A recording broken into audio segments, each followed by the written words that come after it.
Hello again.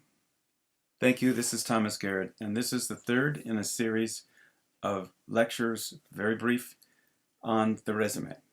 The resume is extremely important to all of us. Can't get a job without it. One of the things I want to talk about is when you should be writing your resume and what you need to write a resume. You should write your resume as early as you think about it. High school freshmen should write a resume. College students should be writing their resume as they enter college. Any idea, every university or school that considers or turns to the resume as students are approaching graduation misunderstands the function of the resume and its essential requirements. The thing you have to remember is no one hires education. No employer, and I must say there are exceptions to everything. If you happen to graduate from MIT, in a very rare, highly sought after field, and you are a star student, you may get hired directly out of MIT. In fact, plenty of people get hired directly out of MIT, Harvard, Stanford, and a lot of big time schools. But for the most of us who go to normal schools, or what we can afford, we're not royalty. We don't have a silver spoon in our mouth. We're not the stars when it comes to education. And that 0.01% that are hired directly out of school don't include us. So what do we have to recognize that employers are not looking for a star when they look for us. They're looking for someone who can take care of their burden, who can ease their burden. They're looking for someone who can pick up the tasks and who can complete those tasks right away.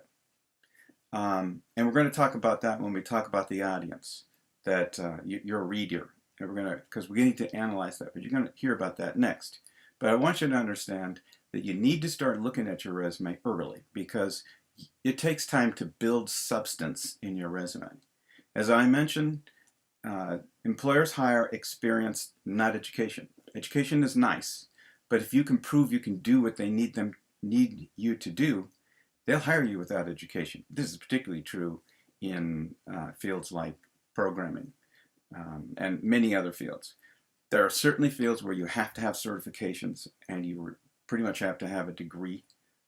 It's pretty hard to become a teacher these days if you don't have a degree and teacher certification, which is kind of a shame for some people who are quite competent without those things. But this is the way the world works. Sometimes you have to have education. Most of the time, you have to have experience. And you will rise above all your other graduates if you can end your education and have experience at the same time. You don't have to work a full-time job to do that. You can do this with freelance work.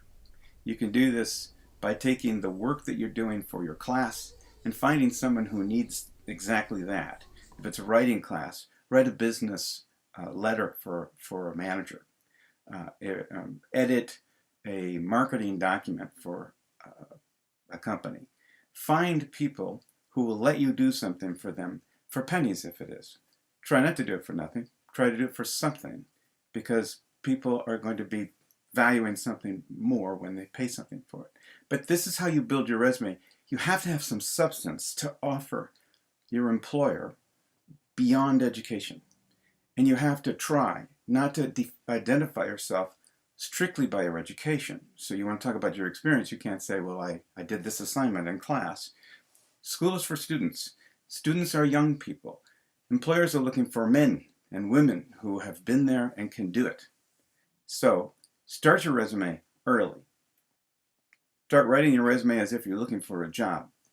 And consider all the things I'm talking about your resume. Don't wait until it's time to get a job because the world is full of people who have a degree and didn't start getting experience until they finish that degree.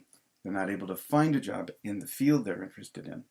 And the result is they have to take whatever job comes along, and they never really do find their way in the field that they dreamed of working in and prepared themselves to work in. So that's the message for this one. Next, we're going to talk about resume audience because, well, I'll tell you why in a minute. Thank you.